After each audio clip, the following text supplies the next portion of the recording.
আসসালামু আলাইকুম রহমতুল্লাহি ওয়া বারাকাতুহু।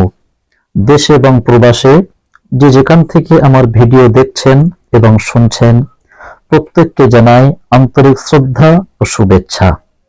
সম্মানিত সুধী, সম্প্রতি আমরা দেখেছি যে ইউপির মাটিতে আল্লাহর জমিনে, আল্লাহর মসজিদে, ওই মসজিদের মুয়াজ্জিন আযান দিয়েছে।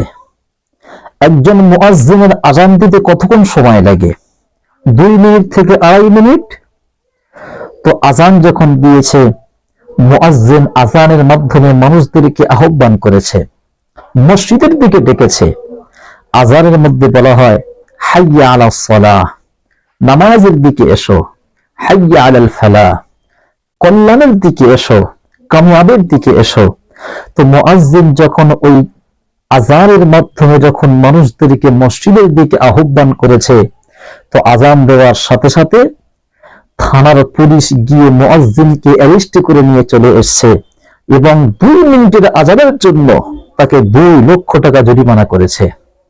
দুঃখে আফসোসের বিষয় এটা। ভারতবর্ষের সংবিধানে লেখা আছে যে এটা হলো ভারতবর্ষ, এখানে যে কোনো ধর্মের মানুষ সে তার নিজের ধর্মের মত প্রচার করতে পারবে। ভারতবর্ষের সংবিধান এটা প্রত্যেক ধর্মের মানুষকে এ স্বাধীনতা দিয়েছে, এ অধিকার দিয়েছে। কিন্তু একজন পুলিশের কতটা ক্ষমতা থাকে? কোনো জায়গায় কোনো সমস্যা হলে, অসুবিধা হলে পুলিশ গিয়ে সেটা মানা করতে পারে, বা পুলিশ ওখান থেকে তুলে নিয়ে থানায় নিয়ে চলে আসতে পারে। এতটুকু অধিকার, এতটুকু ক্ষমতা পুলিশের আছে। কিন্তু কানুন আইন হাতে তুলে নেওয়া এটা পুলিশের ক্ষমতা নেই, এটা পুলিশের অধিকার নেই। কিন্তু আমরা দেখেছি ওই যোগী আদিত্যনাথের পুলিশ মুয়াজ্জিন যখন আযান দিয়েছে তাকে অ্যারেস্ট করে নিয়ে চলে গিয়েছে এবং তাকে 2 মিনিটের আযানের জন্য 2 লক্ষ টাকা তাকে জরিমানা করেছে। কেন? তুমি আযান কেন দিয়েছো? মাইকে লাউড স্পিকার কেন ব্যবহার করেছো? এজন্য করে তাকে জরিমানা করা হয়েছে। দেশকে আজ কোন দিকে নিয়ে যাওয়া হচ্ছে? কোন দিকে নিয়ে যাওয়া হচ্ছে এ দেশকে? ভারতবর্ষের জমিনে মুসলমান 700 বছর রাজত্ব চালিয়েছিল। তো 700 বছরের ইতিহাসে এমন কোন প্রমাণ দেখানো যাবে না যে তখন মুসলমানেরা অন্য কোন জাতির উপরে অত্যাচারের বুলডোজার চালিয়েছিল। এমন কোন প্রমাণ দেখানো যাবে না। এ দেশ আমাদের সবার দেশ। এ দেশ যতটুকু হিন্দু ভাইয়ের, এ দেশ ততটা একজন মুসলমান ভাইয়ের। এটা আমাদের জন্মভূমি, আমাদের মাতৃভূমি। আমাদের জন্মভূমিকে আমরা ভালোবাসি, মাতৃভূমিকে আমরা ভালোবাসি, ভারতবর্ষকে আমরা ভালোবাসি।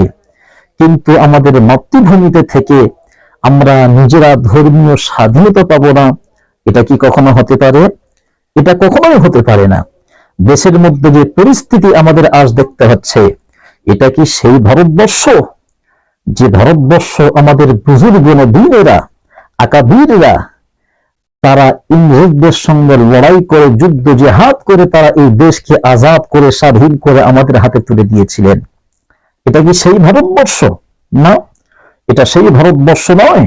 ভারতবর্ষের জমিনে এমন একটি সময় ছিল, হিন্দু এলাকায় যদি কোনো বিপদ মুসিবত আসতো, রক্ষা করার জন্য মুসলমান ভাই ছুটে আসতো।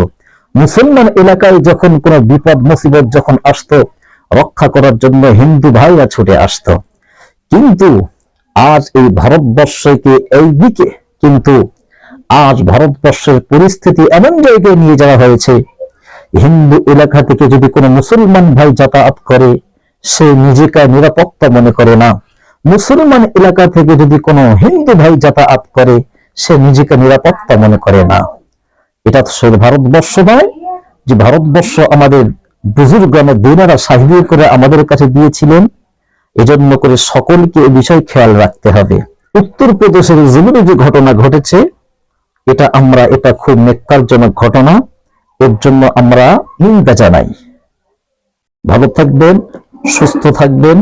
আসসালামু আলাইকুম ওয়া রাহমাতুল্লাহি ওয়া বারাকাতুহু।